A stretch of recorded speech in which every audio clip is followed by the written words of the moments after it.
Le journal d'une femme de chambre, chapitre 11. 10 novembre. Maintenant, il n'est plus question de la petite Claire. Ainsi qu'on l'avait prévu, l'affaire est abandonnée. La forêt des rayons et Joseph garderont donc leur secret, éternellement. De celle qui fut une pauvre petite créature humaine, il ne sera pas plus parlé désormais que du cadavre d'un merle mort sous le fourré dans le bois. Comme si rien ne s'était passé, le père continue de casser ses cailloux sur la route, et la ville, un instant remuée et moustillée par ce crime, reprend son aspect coutumier, un aspect plus morne encore à cause de l'hiver. Le froid très vif claquemure davantage les gens dans leurs maisons.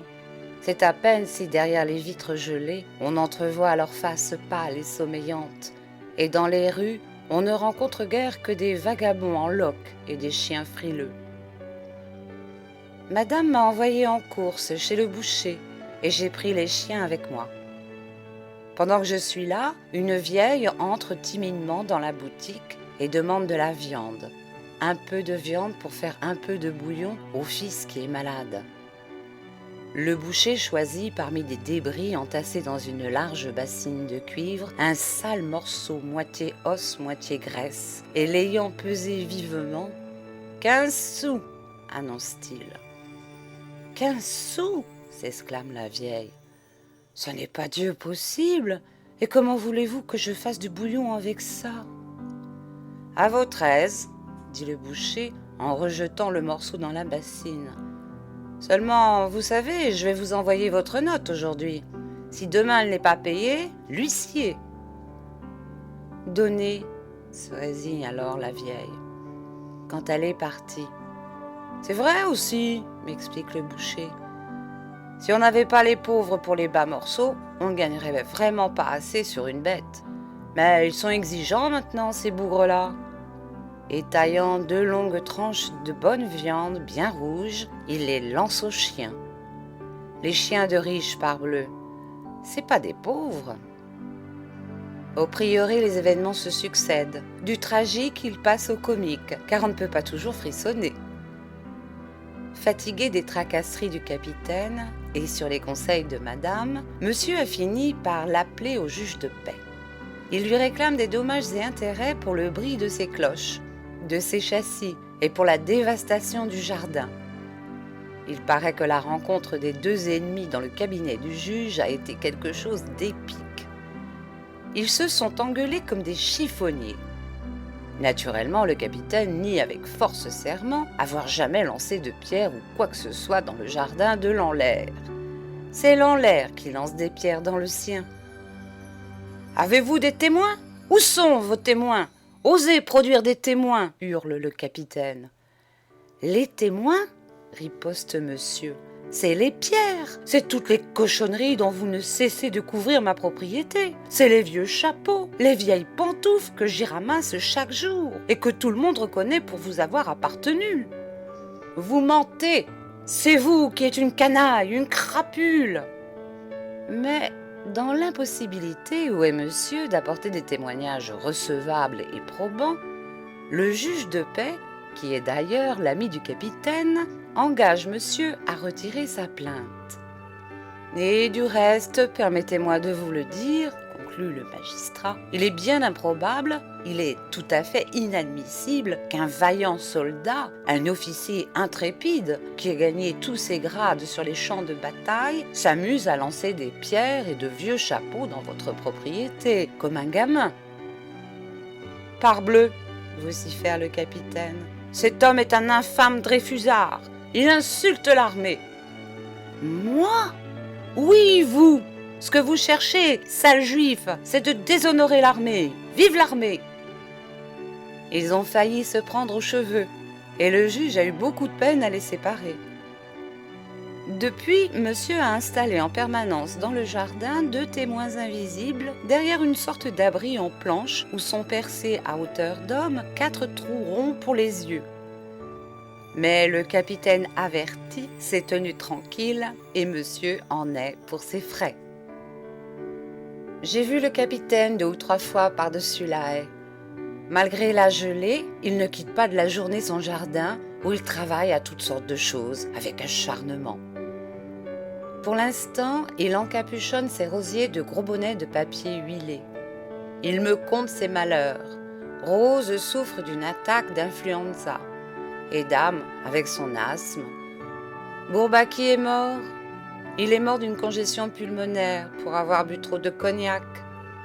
Vraiment, il n'a pas de chance. Et c'est sûrement ce bandit de Lanlaire qui lui a jeté un sort. Il veut en avoir raison, en débarrasser le pays, et il me soumet un plan de combat épatant. Voilà ce que vous devriez faire, mademoiselle Célestine.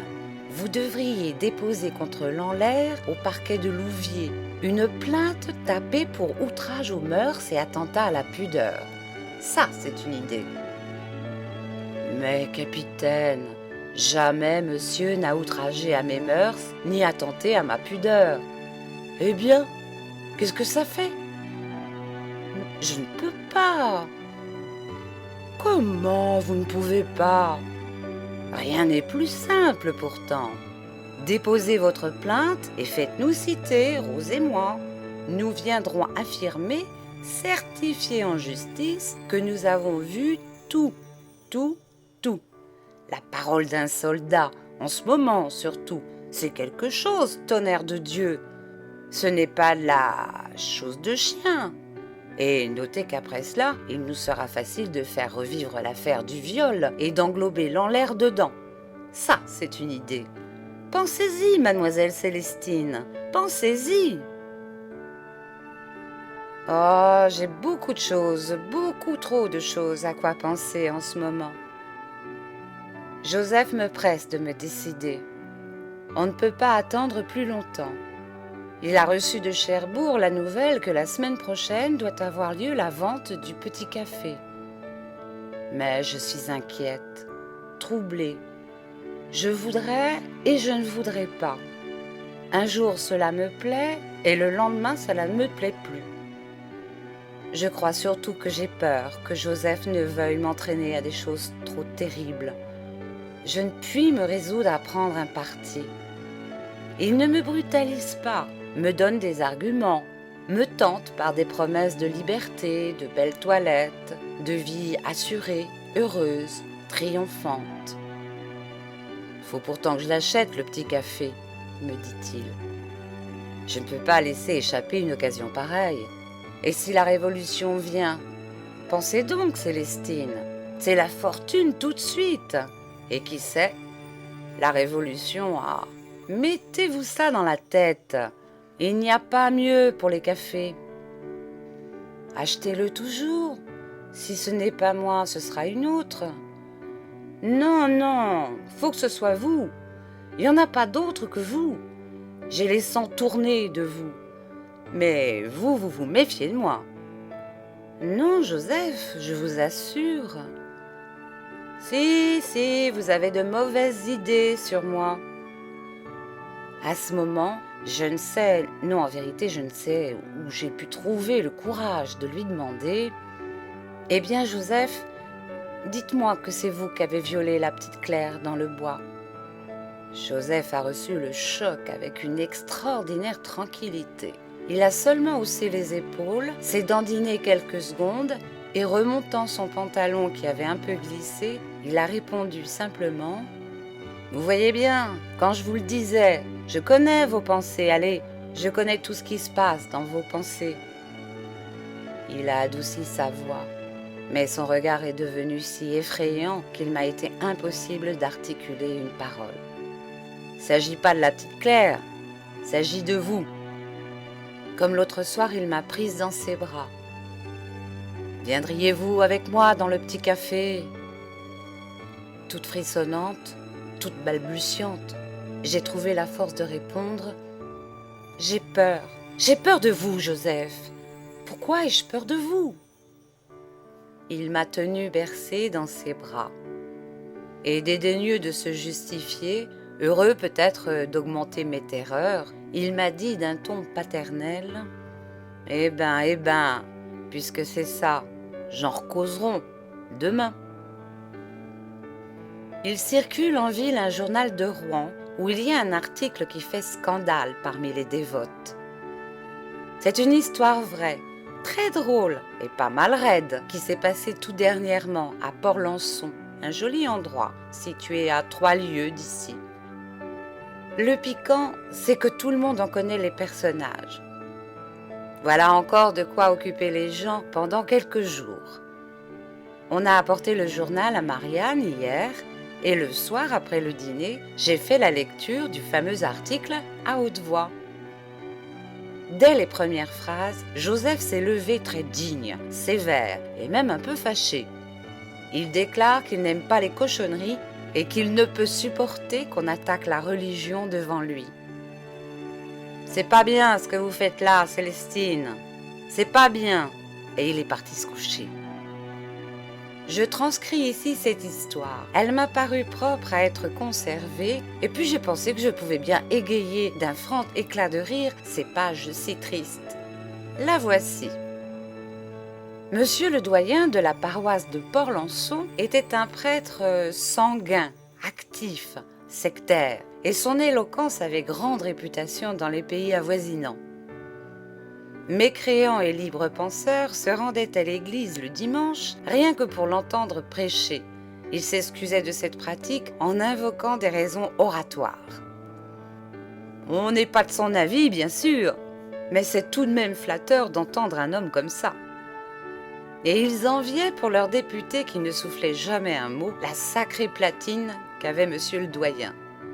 Son intervention dans les affaires communales, brouillonne et bruyante, gênait parfois le maire, irritait souvent les autres autorités, mais monsieur le doyen avait toujours le dernier mot à cause de cette sacrée platine qui rivait son clou à tout le monde. Une de ses manies était qu'on n'instruisit pas assez les enfants. Qu'est-ce qu'on leur apprend à l'école? On ne leur apprend rien. Quand on les interroge sur des questions capitales, c'est une vraie pitié. Ils ne savent jamais quoi répondre. De ce fâcheux état d'ignorance, il s'en prenait à Voltaire, à la Révolution française, au gouvernement, au Dreyfusard, non point au prône, ni en public, mais seulement devant des amis sûrs, car tout sectaire et intransigeant qu'il fût, monsieur le doyen tenait à son traitement. Aussi, le mardi et le jeudi, avait-il accoutumé de réunir dans la cour de son presbytère le plus d'enfants qu'il pouvait. Et là, durant 2 heures, il les initiait à des connaissances extraordinaires et comblait de surprenantes pédagogies les lacunes de l'éducation laïque. « Voyons, mes enfants, quelqu'un de vous sait-il seulement où se trouvait jadis le paradis terrestre? Que celui qui le sait lève la main. Allons !» Aucune main ne se levait. Il y avait dans tous les yeux d'ardents points d'interrogation, et monsieur le doyen, haussant les épaules, s'écriait « C'est scandaleux! Que vous enseigne-t-il donc votre instituteur? Ah, elle est jolie l'éducation laïque, gratuite et obligatoire. Elle est jolie! Eh bien, je vais vous le dire, moi, où se trouvait le paradis terrestre. Attention !» Et catégorique, non moins que grimaçant, il débitait « Le paradis terrestre, mes enfants, ne se trouvait pas à Port-Lançon, quoi qu'on dise, ni dans le département de la Seine-Inférieure, ni en Normandie, ni à Paris, ni en France. Il ne se trouvait pas non plus en Europe, pas même en Afrique ou en Amérique. En Océanie, pas davantage, est-ce clair ? Il y a des gens qui prétendent que le paradis terrestre était en Italie, d'autres en Espagne, parce que dans ces pays-là, il pousse des oranges, petits gourmands. C'est faux, archi faux. D'abord, dans le paradis terrestre, il n'y avait pas d'oranges, il n'y avait que des pommes, pour notre malheur. Voyons, que l'un de vous réponde. Répondez! Et comme aucun ne répondait, « Il était en Asie !» clamait monsieur le doyen d'une voix retentissante et colère. En Asie, où jadis, il ne tombait ni pluie, ni grêle, ni neige, ni foudre. En Asie, où tout était verdoyant et parfumé, où les fleurs étaient hautes comme des arbres et les arbres comme des montagnes. Maintenant, il n'y a rien de tout cela en Asie. À cause des péchés que nous avons commis, il n'y a plus en Asie que des Chinois, des cochins chinois, des Turcs, des hérétiques noirs, des païens jaunes qui tuent les saints missionnaires et qui vont en enfer. C'est moi qui vous le dis. Autre chose, savez-vous ce qu'est la foi? La foi? Un des enfants balbutiait très sérieux sur le ton d'une leçon récitée. La foi, l'espérance et la charité, c'est une des 3 vertus théologales. Ce n'est pas ce que je vous demande, récriminait monsieur le doyen. Je vous demande en quoi consiste la foi. Ah, vous ne le savez pas non plus. Eh bien, la foi consiste à croire ce que vous dit votre bon curé et à ne pas croire un mot de tout ce que vous dit votre instituteur, car il ne sait rien, votre instituteur, et ce qu'il vous raconte, ce n'est jamais arrivé. L'église de Port-Lançon est connue des archéologues et des touristes. C'est un des édifices religieux les plus intéressants de cette partie de la Normandie où il en existe tant d'admirables. Sur la façade occidentale, au-dessus d'une porte centrale en ogive, une rose s'épanouit délicatement, portée sur une arcature tribolée à jour, d'une grâce et d'une légèreté infinie. L'extrémité du bas-côté septentrional, que longe une obscure venelle, est décorée d'ornementations plus touffues et moins sévères. On y remarque beaucoup de personnages singuliers, à face de démons, des animaux symboliques et des saints pareils à des truands, qui, dans les dentelles ajourées des frises, se livrent à d'étranges mimiques. Malheureusement, la plupart sont décapités et mutilés.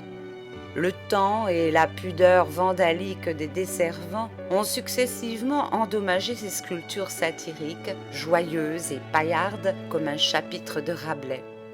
La mousse pousse, morne et descente sur ces corps de pierres effritées où bientôt l'œil ne sera plus distingué que d'irrémédiables ruines.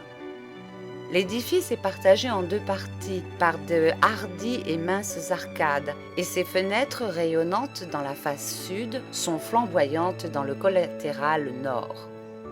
La maîtresse vitre du chevet, en rosace immense et rouge, flamboie et fulgure, elle aussi comme un soleil couchant d'automne.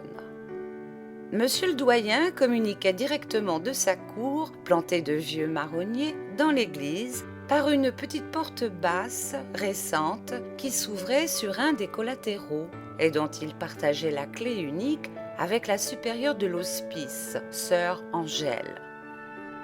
Aigre, maigre, jeune encore, d'une jeunesse revêche et fanée, austère et cancanière, entreprenante et fureteuse, sœur Angèle était la grande amie de monsieur le doyen et sa conseillère intime. Ils se voyaient chaque jour, mystérieusement, préparant sans cesse des combinaisons électorales et municipales, se confiant les secrets dérobés des ménages pour Lansonnais, s'ingéniant à éluder par d'habiles manœuvres les arrêtés préfectoraux et les règlements administratifs au profit des intérêts ecclésiastiques. Toutes les vilaines histoires qui circulaient dans le pays venaient de là. Chacun s'en doutait, mais on n'osait rien dire, craignant l'intarissable esprit de monsieur le doyen, ainsi que la méchanceté notoire de sœur Angèle, qui dirigeait l'hospice à sa fantaisie de femme intolérante et rancunière. Jeudi dernier, monsieur le doyen, dans la cour du presbytère, inculquait aux enfants d'étonnantes notions météorologiques. Il expliquait le tonnerre, la grêle, le vent, les éclairs. Et la pluie, savez-vous bien ce que c'est que la pluie? D'où elle vient et qui la fabrique? Les savants d'aujourd'hui vous diront que la pluie est une condensation de vapeur. Ils vous diront ceci et cela. Ils mentent. Ce sont d'affreux hérétiques, des suppôts du diable. La pluie, mes enfants, c'est la colère de Dieu. Dieu n'est pas content de vos parents qui depuis des années s'abstiennent de suivre les rogations. Alors il s'est dit, Ah, vous laissez le bon curé se morfondre tout seul avec son bedeau et ses chantres sur les routes et dans les sentes? Bon, gare à vos récoltes, sacripants. Et il ordonne à la pluie de tomber. Voilà ce que c'est que la pluie. Si vos parents étaient des fidèles chrétiens, s'ils observaient leurs devoirs religieux, il ne pleuvrait jamais. À ce moment, sœur Angèle apparut au seuil de la petite porte basse de l'église. Elle était plus pâle encore que de coutume et toute bouleversée. Sur le serre-tête blanc défait, sa cornette avait légèrement glissé et les deux grandes ailes battaient, effrayées et désunies. En apercevant les élèves rangés en cercle autour de monsieur le doyen, son premier mouvement fut de rétrograder et de fermer la porte. Mais monsieur le doyen, surpris de cette brusque entrée, de cette cornette de travers, de cette pâleur, s'avançait déjà à sa rencontre, les lèvres tordues et les yeux inquiets. « Renvoyez ces enfants tout de suite !» supplia sœur Angèle. « Tout de suite, j'ai à vous parler. »« Oh, mon Dieu, que se passe-t-il donc ? Hein, quoi ? Vous êtes tout ému. »« Renvoyez ces enfants !» répéta sœur Angèle. « Il se passe des choses graves, très graves, trop graves. » Les élèves partis, sœur Angèle se laissa tomber sur un banc et durant quelques secondes, d'un mouvement nerveux, elle mania sa croix de cuivre et ses médailles bénites qui sonnèrent sur la bavette empesée dont était bardée sa poitrine plate d'un fécond de femelle. Monsieur le doyen était anxieux. Il demanda d'une voix saccadée : « Vite, ma sœur, parlez, vous m'effrayez, qu'est-ce qu'il y a ?»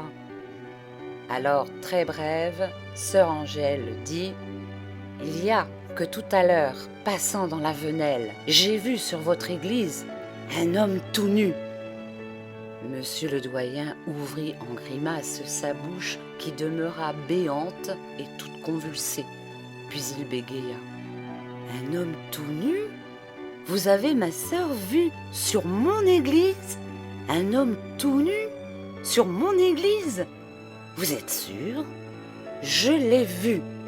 Il s'est trouvé dans ma paroisse un paroissien assez éhonté, assez charnel pour se promener tout nu sur mon église. Mais c'est incroyable ! Ah ! Son visage s'empourprait de colère, sa gorge contractée râpait les mots. Tout nu sur mon église. Oh, mais dans quel siècle vivons-nous ? Et que faisait-il tout nu sur mon église ? Il forniquait peut-être, il... Vous ne me comprenez pas, interrompit sœur Angèle. Je n'ai pas dit que cet homme tout nu fût un paroissien, puisqu'il est en pierre. Comment ? Il est en pierre. Mais alors ce n'est plus la même chose, ma sœur. Et soulagé par cette rectification, monsieur le doyen en respira bruyamment. Oh, quelle peur j'ai eue ! Sœur Angèle se fit agressive. Sa voix siffla entre ses lèvres plus minces et plus pâles. Alors tout est bien. Vous le trouvez moins nu parce qu'il est en pierre. Je ne dis pas cela, mais enfin, ce n'est plus la même chose. Et si je vous affirmais que cet homme en pierre est plus nu que vous le croyez, qu'il montre un instrument d'impureté, une chose horrible, énorme, une chose monstrueuse qui pointe. Ah, tenez, monsieur le curé, ne me faites pas dire des saletés. Elle se leva en proie à une agitation violente. Monsieur le doyen était atterré. Cette révélation le frappait de stupeur. Ses idées se brouillaient, sa raison s'égarait en un rêve d'atroce luxure et d'abominable enfer. Il balbutia, enfantin. « Oh, vraiment ? Une chose énorme ? Qui pointe ? Oui, c'est inconcevable. Mais c'est très vilain ça, ma sœur. Et vous êtes certaine, bien certaine d'avoir vu cette chose énorme pointer ? Vous ne vous trompez pas ? Ce n'est pas une plaisanterie. Oh, c'est inconcevable. Sœur Angèle frappa le sol du pied. Et depuis des siècles qu'elle est là, souillant votre église, vous ne vous êtes aperçu de rien. Et il faut que ce soit moi Une femme, moi, une religieuse, moi qui ai fait vœu de chasteté, il faut que ce soit moi qui dénonce cette abomination et qui vienne vous crier « Monsieur le doyen, le diable est dans votre église ». Mais monsieur le doyen, aux paroles ardentes de sœur Angèle, avait vite reconquis ses esprits. Il prononça d'un ton résolu « Nous ne pouvons tolérer un tel scandale. Il faut terrasser le diable. Et je m'en charge. Revenez à minuit. Quand tout le monde dormira à Port-Lançon, vous me guiderez. Je vais prévenir le sacristain afin qu'il se procure une échelle. Est-ce très haut? C'est très haut. Et vous saurez bien retrouver la place, ma sœur. Je la retrouverai les yeux fermés. À minuit, donc, monsieur le doyen. Et que Dieu soit avec vous, ma sœur. » Sœur Angèle se signa, regagna la porte basse et disparut. La nuit était sombre, sans lune. Aux fenêtres de la Venelle, la dernière lumière s'était depuis longtemps éteinte. Les réverbères obscurs, au haut de leur potence, balançaient leurs grinçantes et invisibles carcasses. Tout dormait dans Port-Lançon. « C'est là !» fit sœur Angèle. Le sacristain appliqua son échelle contre le mur, près d'une large baie à travers les vitraux de laquelle brillait très pâle la courte lueur de la lampe veillant au sanctuaire. Et l'église déchiquetait ses silhouettes tourmentées dans un ciel couleur de violette où çà et là tremblaient de clignotantes étoiles. Monsieur le doyen, armé d'un marteau, d'un ciseau à froid et d'une lanterne sourde, gravit les échelons, suivi de près par la sœur dont la cornette disparaissait sous les plis d'une large mante noire. Il marmottait. « Ab omni peccato » la sœur répondait. « Liberanos domine, ab insidis diaboli, liberanos domine, a spiritu fornicationis, liberanos domine. » Arrivés à hauteur de la frise, ils s'arrêtèrent. « C'est là !» fit sœur Angèle. « À votre gauche, monsieur le doyen !» Et très vite, troublée par l'ombre, par le silence, elle chuchota « Agnus Dei, qui tollis peccata mundi !»« Exodinos Domine !» répondit monsieur le doyen, qui dirigea sa lanterne dans les entrecroisements de la pierre, où grimaçaient, gambadaient d'apocalyptiques figures de démons et de saints. Tout d'un coup, il poussa un cri. Il venait d'apercevoir, braquée sur lui, terrible et furieuse, l'impure image du péché. « Mater purissima, mater castissima, mater inviolata » bredouillait la sœur courbée sur l'échelle. « Oh, le cochon, le cochon !» vociféra monsieur le doyen en manière de rapronobis. Il brandit son marteau, et tandis que derrière lui, sœur Angèle continuait de réciter les litanies de la Sainte Vierge, et que le sacristain, arc-bouté au pied de l'échelle, soupirait de vagues et dolentes oraisons, il asséna sur l'icône obscène un coup sec. Quelques éclats de pierre le cinglèrent au visage, et l'on entendit un corps dur tomber sur un toit, glisser dans une gouttière, rebondir et retomber dans la Venelle. Le lendemain, sortant de l'église où elle venait d'entendre la messe, mademoiselle Robineau, une sainte femme, vit à terre dans la Venelle un objet qui lui parut d'une forme insolite et d'un aspect bizarre, comme en ont parfois certaines reliques dans les reliquaires. Elle le ramassa et l'examinant dans tous les sens, « C'est probablement une relique, se dit-elle, une sainte, étrange et précieuse relique, une relique pétrifiée dans quelque source miraculeuse. Les voies de Dieu sont tellement mystérieuses. » Elle eut d'abord la pensée de l'offrir à monsieur le doyen, puis elle réfléchit que cette relique serait une protection pour sa maison, qu'elle en éloignerait le malheur et le péché. Elle l'emporta.